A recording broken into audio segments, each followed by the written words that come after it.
دوستانو پښتنو مشران چې کوم گرفتار شوي علی وزیر ملک ناصر کوکخیل صمد لا او دا شان نور ځوانان زمونږ مشران گرفتار شي په هغې په اړه کې په کوټه کې نن احتجاج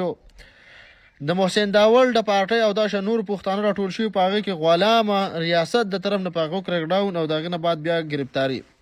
دې کې زمونږ دنیا شي مشران گرفتاره شوي دي دا تاسو لیدلی شئ تکړه ځوانان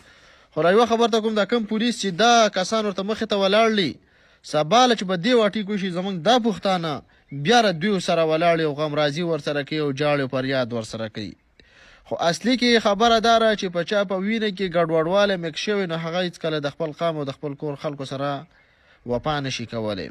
نو په دې خلکو باندې ننګه پښتو بیا مه کوئ په دې خلکو باندې بیا وروسته جاړئ مه چې یاره دا مړه شو خو بده مرغه زموږ پښتانه په خپل منځ کې بې اتفاقه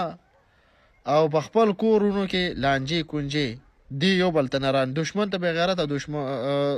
کور کې خلکو ته نران او بار ته دشمنانو ته بېغیرته دي پښتانه نن سبا خفه کېږئ مه خو سیسټم دغه چالو شوی دی د خپل قام دلالي په نره باندې کوي او د خپل قام سره ولاړه دا یره ګڼي بېغیرتي کوي